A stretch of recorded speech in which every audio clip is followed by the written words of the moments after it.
Often when somebody is doing something that we don't like, we'll get frustrated. Often when somebody's trying to boss us around, we get irritated. There's this sense of just anger building at things are not the way we want them to be. Now, we could look at it as just, well, I have an anger issue, but we can also look at it as a sense of control. So we start with, if we look at anger, anger is typically a secondary emotion. And by anger, I mean that frustration, that irritation, fitting in that category. By secondary emotion, what I mean is often we have these other emotions that are weak, they're vulnerable, they're insecure, they just don't feel good. We don't like them. They make us feel like something bad could happen to us. They make us cower. So we get angry, we get frustrated, we get irritated because that expands us. It puts us in charge. It puts us in control. So we want to look at this area of control, that often that frustration, that irritation comes because either we're trying to control someone else or some other thing, or we feel like someone else or some other thing is controlling us. So today, for this episode, we're getting out the whiteboard. So we're going to take a look at areas of control. So we've got three basic areas. We've got this middle area. That's you. That's the things that you can control all on your own. You don't need anybody's permission. You can decide what color socks you want to wear. You can decide if you want to be happy or sad. This is the stuff you are in charge of. Then we have the next circle out, next area, which is this is stuff that you and some other person, some other thing have to participate in together. This is where you can't do it on your own. You need somebody else to participate. Then we get this third area. Now out here, in this whole big area, this is other people, the weather, all kinds of stuff goes out here. This is stuff that you don't have any control over. So we've got you all on your own, you getting to interact, and you minding your own business. So when we get frustration, it's typically because either we are trying to control the area that we shouldn't be trying to control, or we feel like somebody's trying to control our area.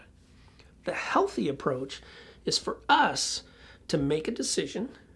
We step out and we say, hey, this is my decision.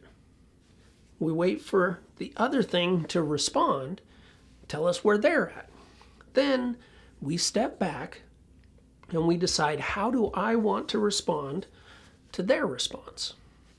So let's take a look at hanging out with friends. Say you decide you want to go see a movie. So you tell your friends. Your friends come back and say, no, we want to go to a concert. All right. Healthy version, you say, let me think about that. Okay. Do I want to just go to the concert, or do I want to present arguments for why we should go to a movie instead? I decide, put out arguments for why we should see a movie. They come back and say, no, we heard your arguments, still want to go to a concert. All right. Now you're making a decision again.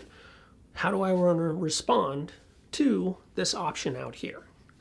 So that's the calm way of doing it. Now we get the non-calm way, where we get irritated, we get frustrated. It's, hey, I want to go to a movie. No, we'd like to go to a concert. Hell no, I am going to force you to go to a movie, and I am going to be pissed until you come on board and you choose to go to a movie. This, anger, because you have stepped into an area that you don't have control over. Now, you step outside, and it's raining. Now, here's the thing. You can decide, maybe I don't want to go out in the rain. Or you can say, that gosh darn rain is ruining my day, and so now I'm going to be pissed all day long that I missed out on what I want to do because it's raining. That's you feeling like this other thing has control of you. So when we're looking at that frustration, that anger, that control, it's saying, if somebody is in your circle, see how messy this is fun. If somebody's in your circle and they shouldn't be, that's where you're setting a boundary. You're saying, hey, whoa, boundary here, you're getting too close. Back off. You get to decide to do that. Now, you step out here, whew, get out of your lane, boy. You're way out of your lane. Come on, back. This is you needing to back off. This is you trying to control something that shouldn't be yours. Now, obviously there are times where, you know what? Dog's gonna run out in traffic. Step out there, grab that dog, scruff of the neck, get it out of traffic. There's gonna be times you want to drink and drive. No, stepping in, taking those keys away. So there are times when you will step out into an area you shouldn't control, or someone else will step in and control you, but they should be very rare. Most of the time, it should be you deciding what you want to do, stepping out and interacting with the part of the world that you can't control, and then deciding how do you want to respond to their reaction. So again, get that frustration, we get that irritation. It's often because we're stepping either into an area we shouldn't be trying to control, or we feel like someone's trying to step in and control us. So the goal is always get it back to the area of healthy communication. Before you go, hit the like or subscribe button, and in the comments below, let us know how you, in the moment, remind yourself to focus only on those things that you can control.